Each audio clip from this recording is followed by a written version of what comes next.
Son las 10:23 de la mañana. La luz entra oblicua por las persianas entornadas de la sala de reuniones. Marcos lleva 4 horas frente a la pantalla. Tiene que acabar pronto el informe y por eso adopta una postura tensa. El cuello ligeramente adelantado, los hombros ligeramente elevados y la espalda arqueada hacia la pantalla. Nada parece indicar que dentro de 4 días tendrá que cogerse una baja médica.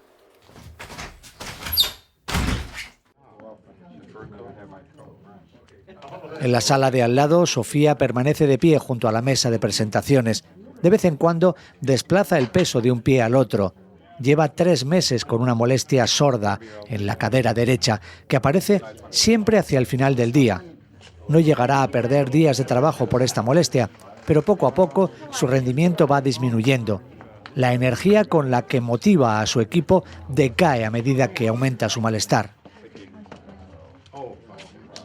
Marcos y Sofía no están en una fábrica ni en una obra, no están a merced de los riesgos mecánicos o químicos y, sin embargo, en la oficina están expuestos a un tipo de riesgo que no hace ruido, no levanta alarmas y casi nunca produce un accidente visible. Un riesgo que actúa despacio, se acumula en silencio y cuando da la cara ya ha hecho daño.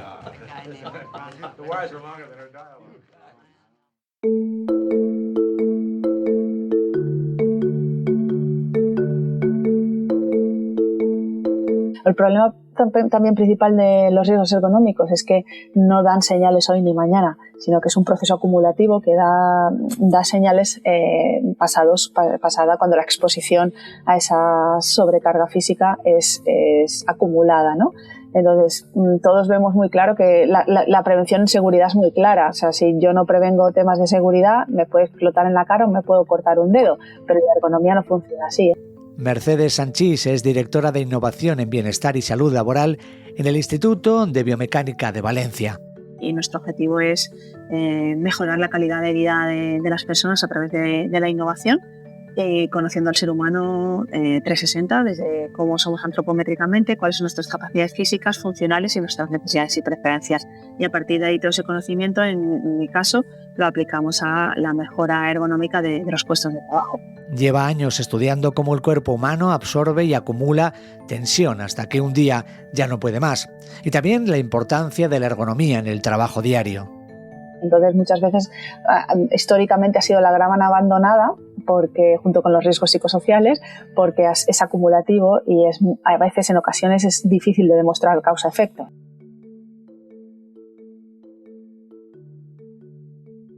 Mi nombre es Diego García Camón, soy el director de Next Prevención Psicopreven. Llevo 25 años aproximadamente en el mundo de la prevención y nos dedicamos a tratar de mejorar las condiciones de trabajo en cuanto a ergonomía y psicosociología dentro de las empresas. Tanto en los entornos administrativos como en las cadenas de producción, la exposición a estos factores es universal. Pero, ¿cómo definiríamos de forma directa estos conceptos que afectan a la totalidad de la fuerza laboral? Sería todo aquello que pudiera causar un trastorno musculoesquelético por causa del trabajo. Es decir, una postura forzada, un movimiento repetido, una manipulación de cargas podría generar un trastorno musculoesquelético. Todas las empresas tienen exposición a riesgos ergonómicos, es decir, todas las empresas o todos los trabajadores de una empresa, mejor dicho, o mueven cargas, o están expuestos a movimientos repetidos, posturas forzadas, o incluso si decimos una oficina no tiene riesgos, sí, también. Pantallas de visualización de datos. El problema no es solo la intensidad del esfuerzo, es la duración. Un cuerpo que aguanta una postura incorrecta durante horas, durante días, durante años, termina quebrándose por dentro. Y lo más llamativo es que a veces ese quiebre empieza con algo tan pequeño como la altura de una silla o el ángulo de una pantalla. Pues la primera consecuencia, que es muy sencilla de ver, es que te molesta, si por ejemplo estamos hablando de una oficina, ¿no?, que sería lo más sencillo, pues te empieza a molestar la espalda, el cuello. Y entonces, ¿por qué? Pues ¿de qué? Sobre todo por estar delante de la pantalla sentado más de 4 horas. Sería el límite, ¿no? Entonces te empieza a molestar. Entonces, ya una vez que te empieza a molestar mucho tiempo, pues se puede convertir en un trastorno. Entonces, ese es lo más sencillo de ver.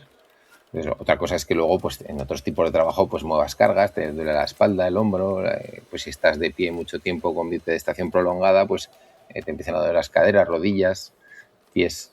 Entonces, depende. Pero en una oficina, que sería lo más sencillo, normalmente son todo lo que es el bloque cuello-espalda, es lo que empieza a molestar. A partir de ahí se puede generar lesiones, pero bueno, entonces ya tienes que tener mucha más exposición. Un ejemplo muy sencillo. Una medida preventiva en ergonomía en una oficina sería trabajar con doble pantalla. Todos los trabajadores que trabajan con doble pantalla tienen un aumento normalmente en productividad entre un 10 y un 50%. Entre un 10 y un 50%. ¿Por qué? Porque no solo tienen una mejor postura, pueden tener una mejor postura, sino que también reducen tiempo en maximización y minimización de pantallas, de Word, de Excel, PDF, etcétera, etcétera. Pueden trabajar mucho más ágil. Entonces, con eso se ahorra muchísimo tiempo. Y a veces la solución está también en las pequeñas cosas. Y una cosa que parece una tontería y que ahora no se tiene muy en cuenta, pero que estuvimos hablando, es saber mecanografía, que parece, dice, anda, ¿y esto? Y dices, mira, pues es muy sencillo. Si tú no sabes mecanografía, tienes que mirar al teclado. Y si miras al teclado, tienes que flexionar el cuello constantemente para mirar el teclado. No tienes una postura correcta, que sería con el cuello recto. Entonces, claro, ¿cuántas horas estamos escribiendo al día? Cuando el cuerpo empieza a protestar, no solo sufre el trabajador, sufre también el trabajo. Fatiga y productividad son vasos comunicantes. Si tú estás haciendo una postura, tú estás en un puesto de trabajo con una pequeña flexión de espalda, ¿cuánto tiempo estás aguantando? A la hora ya estás, ya me molesta. Vamos a tratar de corregir eso. Si corregimos eso, corregiremos ergonomía y mejoraremos la productividad porque nos fatigamos menos. Cuanto más fatiga, más error. Cuanto más fatiga, menos productividad. ¿Por qué? Porque te buscas tú, el trabajador se busca sus huecos. Sus huecos no de parada, pero baja el ritmo, hace más paradas. Digamos que es una consecuencia de una fatiga o de una molestia. Entonces, claro, y al final te viene la baja. Entonces, claro, para prevenir todo eso, en cuanto haya una detección de molestia, de dolor, sería conveniente actuar. Y además, digamos que entras en un círculo virtuoso, porque si no te duele nada, estás más contento. Y si estás más contento, también produces más. Hay mejor ambiente, etcétera, etcétera. Entonces, son todo ventajas. Y además, normalmente las inversiones en estas pequeñas cosas no son tan grandes.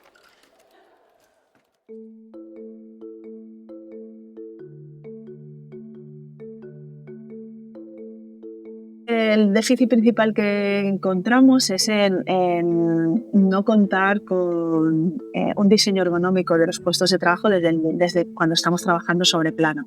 Es decir, que las personas que trabajan en la parte de ingeniería, en la parte de diseño de procesos, productos, incluso del propio producto que se fabrica, no son conscientes o no tienen en cuenta que eso después, ese puesto de trabajo lo va a ocupar una persona o que ese producto lo va a montar una persona, ¿no? Que va a requerir que apriete X tornillos, que haga una fuerza X. Entonces, si no tenemos en cuenta desde las fases de diseño esos requerimientos que tiene el montaje de ese producto, cuando ya tenemos todo el proceso productivo implementado y en marcha, es muy difícil de resolver.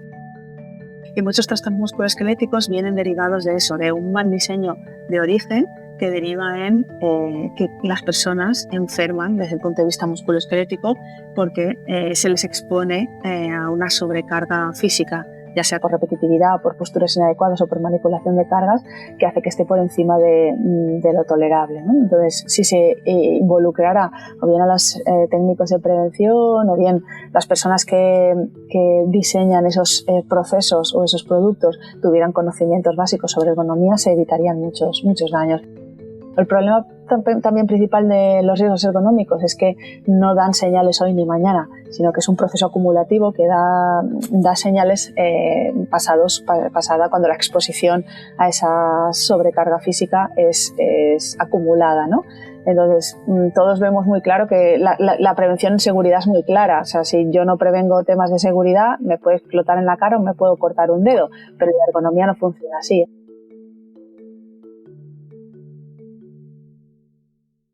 Pero antes de actuar hay que evaluar.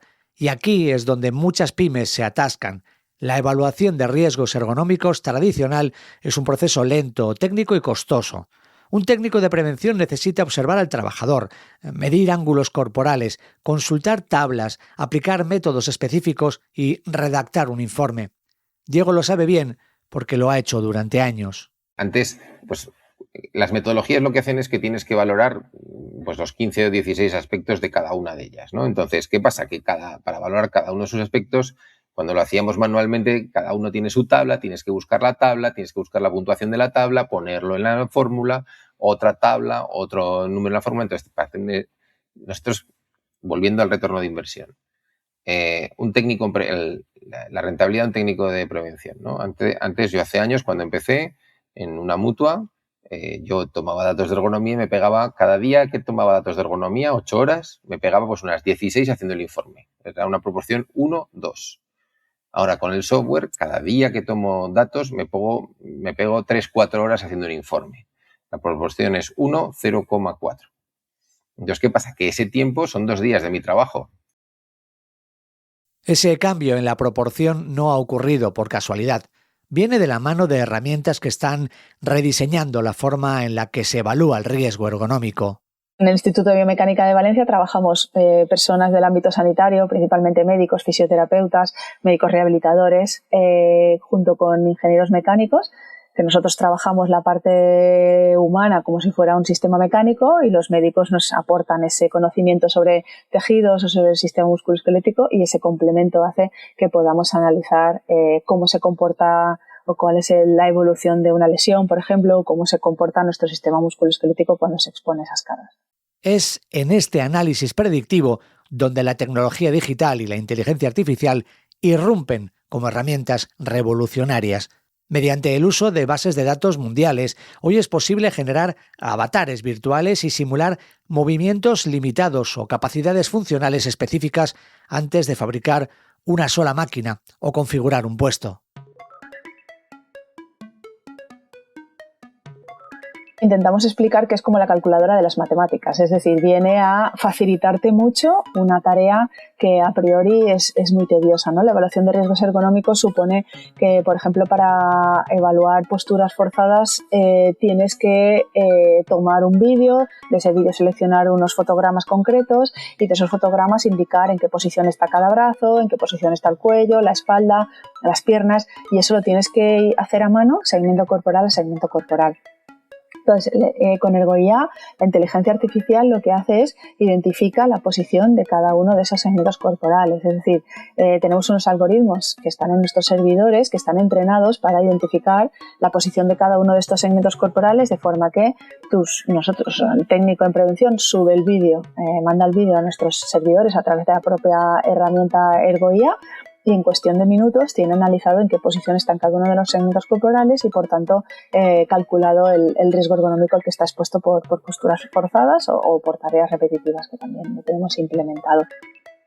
No hace falta instrumentación especial, no hace falta un equipo de captura sofisticado. Basta con un teléfono móvil. La IA hace el análisis pesado y el técnico puede dedicar su tiempo a lo que realmente importa: diseñar cómo mejorar el puesto de trabajo. Sí, lo que hacemos es que ese técnico en prevención, en lugar de estar diciendo así están los brazos, así están las piernas, así está la espalda, que eso se lo haga una máquina y él pueda decir, pues para que la espalda en lugar de estar así esté así y no tenga un riesgo, hay que levantar el plano de trabajo X. Pero la tecnología del IBV no se queda en analizar lo que ya existe, también puede anticiparse a lo que todavía no se ha construido. Utilizando bases de datos de biomecánica humana y avatares virtuales, es posible evaluar el riesgo ergonómico de un puesto de trabajo antes de que ese puesto exista. Tenemos bases de datos antropométricas de muchísima población a nivel mundial. Y por otro lado tenemos otra área de I+D que está dedicada a conocer cuáles son nuestras funciones humanas, es decir, de qué forma nos movemos, qué fuerza podemos realizar, etc. Entonces lo que hacemos es creamos avatares con un perfil antropométrico X, el que vaya a ocupar esos puestos de trabajo, y simulamos esos movimientos que podemos captar o que podemos hacer, que podemos diseñar algorítmicamente para que lo exponemos. O sea, cruzamos ese diseño de esa máquina con ese avatar realizando esos movimientos. Entonces podemos calcular el nivel de riesgo antes de que ese puesto se ponga en marcha. Y eso no es todo. Esa misma simulación puede incorporar las limitaciones físicas reales de un trabajador concreto. Una persona que no puede levantar el brazo por encima del hombro. un trabajador que se incorpora tras una baja larga. La herramienta puede diseñar el puesto pensando en esa persona específica. Lo virtualizamos, lo hacemos virtual y cruzamos el movimiento de un avatar X con esa máquina. Podemos ir modificando el avatar y además a ese avatar le podemos limitar el movimiento. Es decir, que si yo incorporo una persona trabajadora con una limitación funcional, que por ejemplo esa persona no puede levantar el brazo por encima del hombro, podemos programar que ese avatar no lo pueda hacer y por tanto diseñar el puesto de trabajo teniendo en cuenta esa limitación funcional con la que se incorpora la persona trabajadora.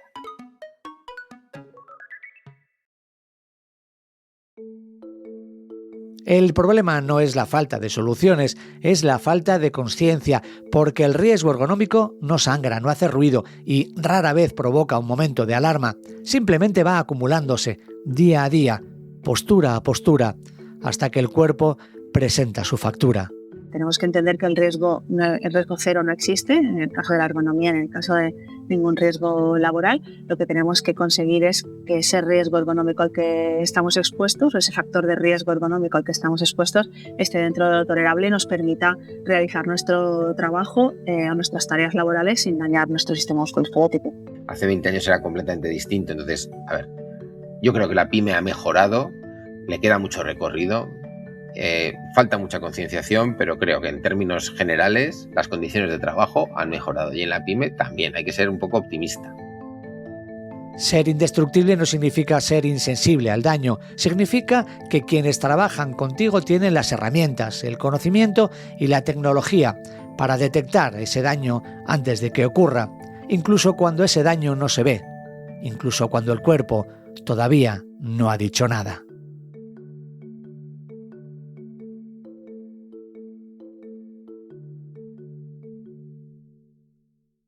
Indestructibles es un podcast de COE Pyme Cantabria, financiado por el Instituto Cántabro de Seguridad y Salud en el Trabajo a través de fondos transferidos por el Ministerio de Trabajo y Economía Social.